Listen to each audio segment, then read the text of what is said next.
We are not teaching for today. We are not teaching the kids to be able to work in today's world with today's technology. We are teaching kids today to work in a world 20 years from now. Because when they graduate and they go into the world 5, 10, 15, 20 years from now, what is that technology? We don't know what technology. Think about what technology has changed in the last 5 years or changed in the last 10 years. So much of it is completely obsolete. So if we train students to just use the technologies that we have today, they're not going to be prepared when they for the go out into the real world. We're training how to use these tools, but then to move beyond from that. So in order to appropriately teach students how to use AI in the classroom, we have to change the way that we are teaching.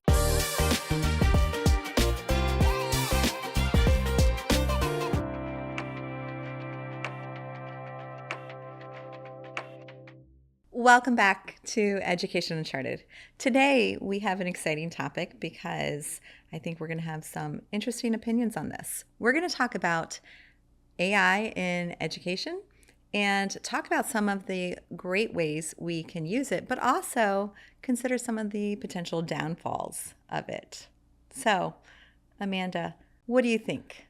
Well, I think we're going to get into some conversations where I'm going to feel a little bit uncomfortable, and I think that I'm going to disagree a bit with you when it comes to using AI or allowing students to use AI solutions to help them do their work. But I do think that as a teacher, it can be really, really helpful, and it can be a huge time saver. With the remembering that it still makes mistakes, right? Like this is not a perfect solution. But I think the first thing I want to do is I want to qualify that as a grown educator who has spent their entire lives learning how to write, calculate, create lessons, plan for a differentiation,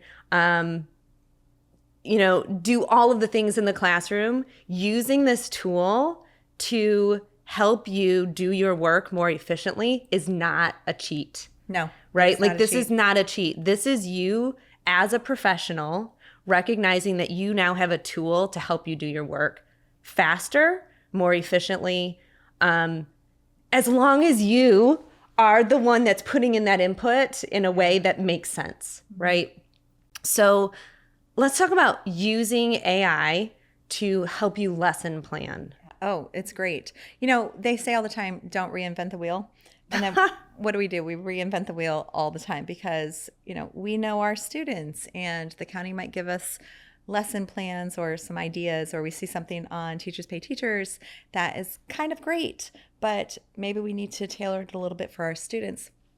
This is exactly where AI can come in. You can actually, I use both Gemini or ChatGPT all the time because I can put in what I want to do. I can put in my specific standards. I can tell exactly who my students are. I can say I'm working with middle school students. They're focused on the Tennessee state standards. This is the specific standard I want to work on. Develop 5 lessons that incorporate reading, speaking, writing, listening, incorporate collaboration, and tell me exactly the sequence of events for each of these, plus give me a formative assessment for each of the lessons and a summative assessment at the end. I can actually have it do all that. Now, And for those educators out there who have been a little bit hesitant to try this, first of all, how fast can it develop that content? So we're talking about full lesson plans with assessments. If you write the prompt well and you actually get what you want, it will generate it within 60 seconds. So 60 seconds to have all of your lesson plans done. And if you like it in chart form, you can ask for a chart. Say, I would like it in a chart form because I want it to look like a calendar, and this is what I want in each of the columns. And And what if I put it in and I put in this prompt and it's like, well, I kind of got it, but it's not quite, like there's something off. I can just redo it, right? Or And it's another 60 seconds. Like I can just revise my prompt and it's another 60 seconds and then you've got something that's closer to what you're looking for. Yeah, or you just, instead of just revising your prompt, I argue with it all the time. First of all, I've named ChatGPT Chet. So Chet and I have your a great buddy. bond. He's my buddy.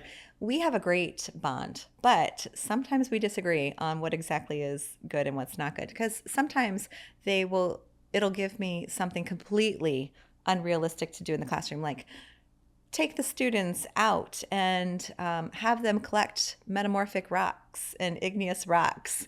And I'm like, nope, not going to happen. Probably not in the middle of Tennessee.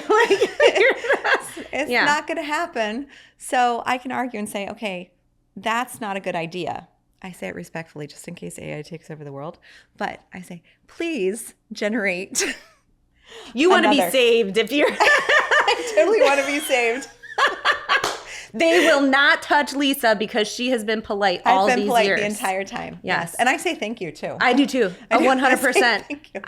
But I'll say, please give me something that incorporates art, or please give me something that incorporates drama. And then I might say, please give me something that incorporates drama where I don't have to create involved scripts or costumes. And then give me a list of costumes that the students can create. Like I can actually just keep asking for it to modify. This happens a lot of times when I put in the parameters for a multiple choice test. Because I want to make sure that a multiple choice test uses universal design and is, it's good. It actually assesses the questions. But sometimes I'll say, give me 10 questions on this standard and 10 questions on this standard. And I think Chet has difficulty counting because sometimes he'll give me 2 questions on one and 10. And I'm like, I don't think that's right. Can you redo this? And sometimes I'll only want one answer for a multiple choice. I don't want to choose B and C. I want it only to be A. And so then I'll say, well, isn't this the correct answer as well? So we have to know. Right. We've got to monitor. Right. You can't just punch it in, print it out, and be done and with it. Apply. Yeah. Yeah. There's definitely, you're still using your professional understanding. One thing that I have found is that if I'm a little bit unsure, like maybe I'm working with some standards that are not familiar to me, but I need to, think of some creative ways to apply those in the classroom. I might, I kind of think I understand what these standards are trying to assess or to get to, but I'm not 100%. I can actually ask the AI chatbot to go back and can you ensure that these, whatever it is that you've developed for me, are accurately assessing or accurately addressing this standard? And I can tell you that it will not always come back saying, oh, yes, I did it right. I can assure you, right? Like sometimes it says, you are so smart. Thank you for pointing out that error. Right. Let me go back and here's a better version. Right. And then I know that we've kind of done that due diligence between a human mind that knows the intricacies and understands, the tiny turns of phrases that maybe the AI doesn't quite grasp. Right.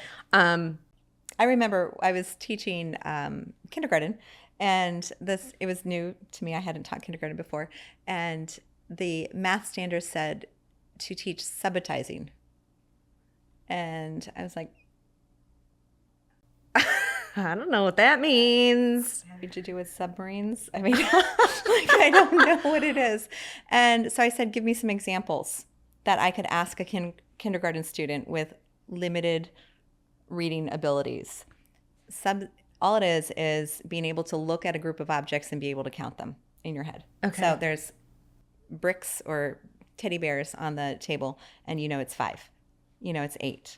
And so just being able to do that. So it was able to give me some examples like, oh, wait, I actually know that word. I just didn't know the vocabulary word. And so I know what it's talking about. Okay. Oh, that's that. And so it can help you to kind of, if you're in a space that's a little bit unfamiliar to you, it can really help to clarify. Yeah. and give you good examples to help you continue to move on with your own brain, developing whatever you need for your classroom. This also actually works in reverse engineering. Okay. So let's say I find a lesson plan on Teachers Pay Teachers, and I think this is great, but it's aligned to standards that are not part of my state. So maybe it's aligned to Common Core standards, and my state was not a Common Core state. I can put the lesson plan in and say, which standards in Virginia does this align to? And it'll tell me the standards. Or could I say, I really love this, but I need to ensure that it covers this standard because absolutely. you know that like there's something missing. Right. It can rewrite for you, including that piece. Yeah. Fantastic. And for differentiation too, right? You can say, listen, here's this lesson plan, or here's this quiz, or here's this whatever, right? Activity that you want to do in your classroom, but you need to differentiate. Right. You can have it rewrite in, if it's math and it's word problems, have it write in plain English, or change the reading level. Say, this is 8th grade, but I know I have students that are reading on a 4th grade level. Rewrite it in words that they will understand as well. It really can be a very useful tool. One of the things that I have used AI for is, and it's mostly for fun. Like I've sat down with my kids. I've got a 14-year-old and a 10-year-old, and I was just curious, like, let's see if this can help us write a story. Like just for fun. Like this is not how you're going to write stories forever, because it's really important to learn how to create stories in your, in your own way, right? Like I don't want to just say, please write me a story about an adventure that a little girl takes when she gets left on the beach, right? Like, nope. I want you, child, to actually write the story. But I'm curious about how we could put a lot of interesting prompts in and get a story at the end that could be really fun.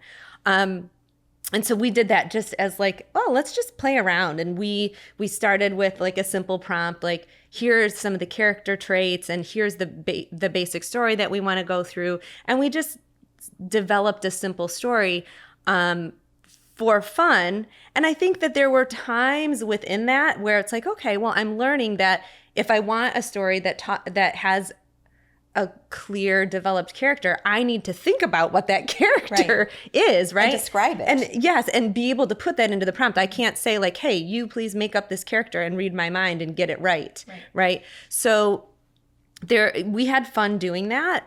But I think as educators, we can use that when we need to get like, okay, I got to do a reading test and I don't have a fresh story that's at the right reading level for my students, or I just want to start something new, and we've been researching and studying a specific thing, but I need a literary version of it. That's a great way to use ChatGPT to develop a quick story that you can then use as a reading prompt or whatever. Along those lines too, it translates for you. So if you don't speak Arabic or write in Arabic, you can put the story in and it's going to come out in that. Now, that makes me nervous. Fully admits that some languages are more developed than others. And you can actually ask it, which languages do you speak? And it says, I speak hundreds of languages. But, How and well. It will actually translate it. But I think there is going to be some issues, just kind of like when you use Google Translate, right? It might not exactly be the phrases that you want, but it's a start, right? So it's a start to at least get the students to be able to access in their home languages versus starting with nothing. So when you have students that have come that this is their 3rd day in the country, we can get some support and some help for that. I mean, I know my school, like I've said before, I had 10 languages spoken in my last classroom. It was pretty common to have things translated in 3 or 4 languages for parent things. But, sometimes I want Macedonian, and that wasn't one of the common languages, or Twi, and I could get it somewhat. And then I can actually work with the parents to say, did you understand that? Was that helpful? And they might say, well, I just didn't understand this paragraph. This really was jumbled. Right. This one was jumbled. So I can say, but at least it gets us closer to being able to communicate together. And showing that you are interested in being able to continue to have a conversation, even though you know there are some language differences. And that also works with new concepts that we are learning as teachers. So, for example, language objectives. So, language objectives are challenging when you are a sheltered instruction teacher, but you may not have an ELL background. And so you're learning how to do it. And so I'm used to writing objectives and following the standards, but a language objective is a little bit more challenging. So you can actually have it develop your language objectives for you and say, this is my lesson. I'm going to have some language objectives added to the top. And that actually helps you in your own professional development. So now I know how to model Now it. you know, and you can kind of flow from there.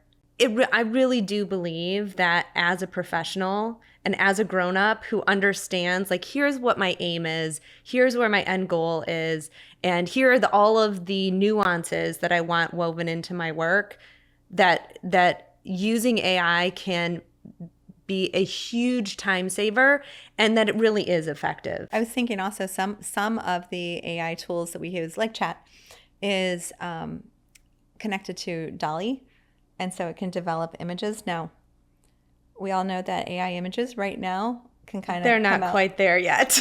They can come out kind of crazy. Yeah. Especially those fingers and the eyes. They can come kind of crazy. But how fun would it be to have a student write a story and use their character description, type that into ChatGPT, and see what the character comes out as. So they've written a story and we're working on character development, and now we're going to say, this is what I said. It's got blonde hair, it's got a green shirt on, it's got a gold necklace. Now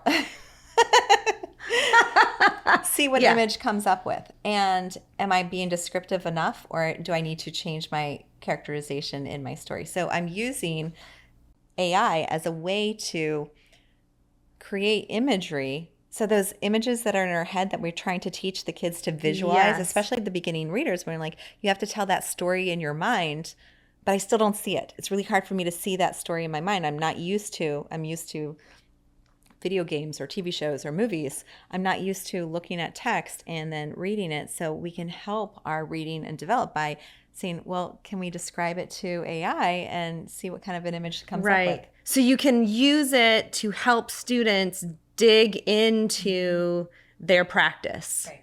How descriptive are you actually being? Are you helping the reader get that image in their mind's eye, or are you not providing enough? Right. I mean, I think that I get that. Like, I think that is a fantastic way to use AI as a tool to help you grow as a writer and a communicator. But now that we're transitioning into this conversation about how students can use AI, I definitely, I'm wondering if students really should be using AI to help them do their work. Because, you know, like I said before, we are professionals. We are adults who have been educated. We understand all of the ins and outs of communication, of the work that we're trying to do.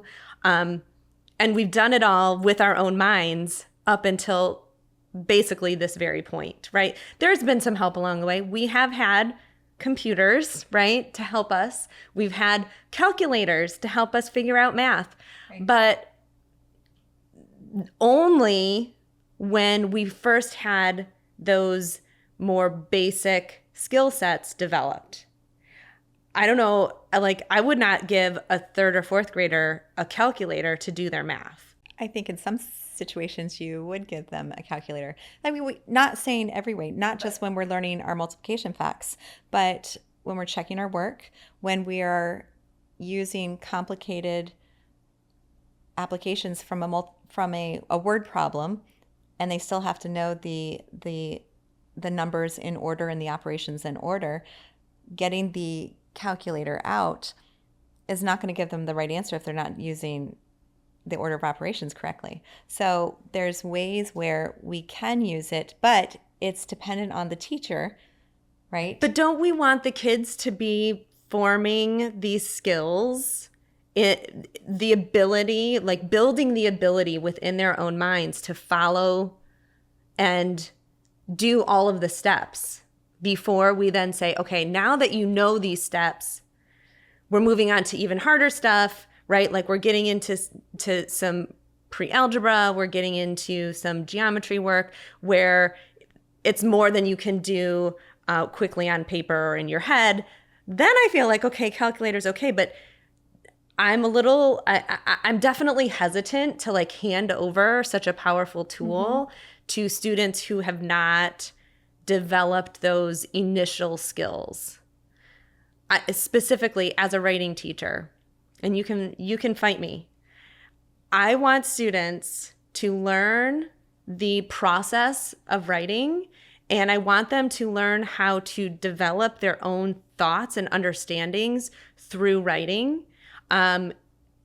before they jump in and say, okay, chatbot, whoever, I need you to write me an essay on Robert Frost's Walking Through, I can't remember the poem, the Snowy Evening poem. Right. Please write me a descriptive essay that supports this theme, right? Like that's so easy to then just, okay, I got it, copy, paste, turn it in.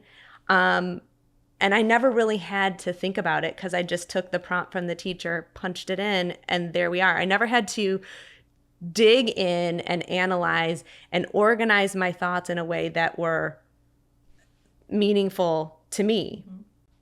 And I totally understand that. I mean, I don't think it should be used all the time, but I think that there are times that you can use it, times where you're going to pull back because you're learning different skills. Let me give an example. There was this time where this tool was developed, and a lot of teachers were really nervous that this was going to ruin education because students were not using their basic skills, and why would they need the teachers anymore? It's called the internet. And we used to pull out the encyclopedias, and we used to go to the library and get those stacks of books. And now we have the invention of the internet, and we could just search for our question instead of having to go and find it in the encyclopedia. Did we lose some skills? Yes. Do students have encyclopedias in the classroom anymore? No.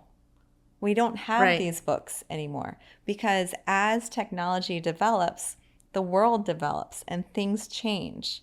So I think it's very normal to be afraid of new things and new ideas and new changes, but that doesn't necessarily mean change is a bad thing. And as these kids use it more, they're going to have to learn how to, just like we do, have to say what is correct, what is not correct. You can't go to Facebook or Instagram or on my phone to a Google search without using AI. When I ask a question on my phone, an AI generates an answer, a response to me. And then from there, I can see which articles and which things I want to choose. Yeah, but I feel like for research, that's different, right? Like using AI to complete research is basically the same as using the internet. Totally agree. Like it's basically the same. You still need to do your checks, right? Like you still need to make sure that you're that the source documentation that is being pulled from is actually accurate. So that was a change in teaching we had to do. Absolutely. So we had to start giving new lessons on how to check the sources and how to verify the accuracy of information.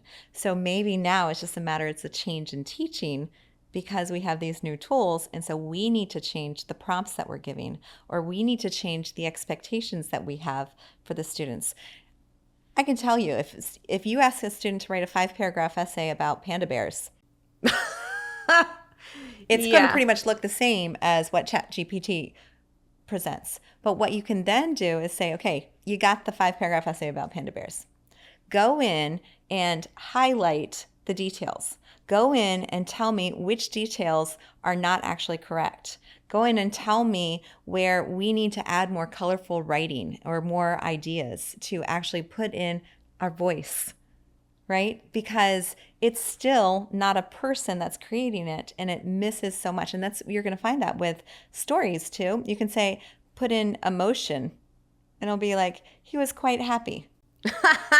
Right. I mean, you make a good argument, but my concern is that we are going to get to a place where students are not going to be able to organize their thoughts in a way that is meaningful, because so often getting your ideas down on paper or on a screen, right? Typing, like getting your actual ideas into words and then organizing those words into a way that is, persuasive, or whatever it is that's the point, the purpose of your writing. It takes a lot of thought and care and practice to do those things. And if we don't force students, I shouldn't say force, it's not force. It's if we don't train students and help them to continue to develop those skills because all we had to do was like put a prompt in, I'm worried that we're going to create a generation of students that can't clearly evaluate through language the world around them, that they're not going to be able to communicate their thoughts, their feelings, their opinions in clear, concise, cohesive ways because they've relied so heavily on computers to do that. Well, and that's where bringing in, this is one of the challenges that you have with using any technology in the classroom, is the lack of interaction and the lack of discourse. So instead of going directly to the tablet to get your information, we're going to work in a group first, and we're going to talk about our ideas and talk about our things, or talk about what we want to write about, and then we can go to it. Because the reality is, if the students have technology in front of them, there's no way of getting around the fact that the answers are there. There's no way of getting around that. So what do we need to do as teachers to enhance our lessons, adding in those citing your data, verifying your data, adding those lessons that we use to adapt to this new internet thing? What do we do to enhance our lessons to adapt to the fact that that is a reality? That is the new reality. And we as teachers, whether we like it or not, that is their reality. So we kind of have to work with them. So what can we do as teachers to ensure that they're still getting those organizational thoughts first, that we're still getting them to write down, to brainstorm a list of ideas, and it's coming from their brain versus, chat, can you brainstorm 20 things to do? What can we do as teachers to ensure that we're getting them to use their brains first in that forward thinking? My thing is, I guess we've got so much going on in education, so many things on teachers' plates. And now we're saying, you've got to change the way that you teach. Because if you want to incorporate this new,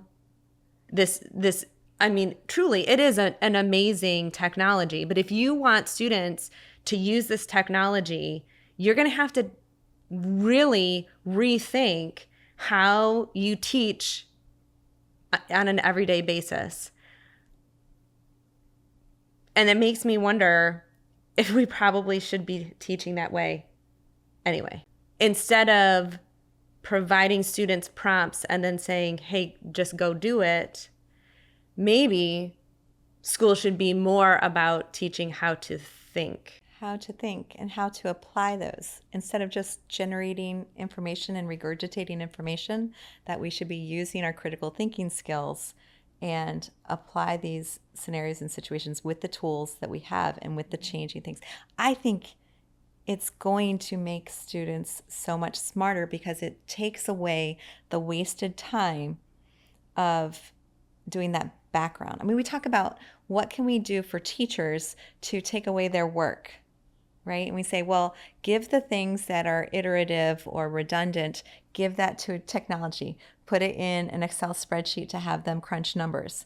We should be doing the same thing for students as well and have them move on. So are you are you insinuating that most of the schoolwork that we have done for the past ever is now becoming busy work?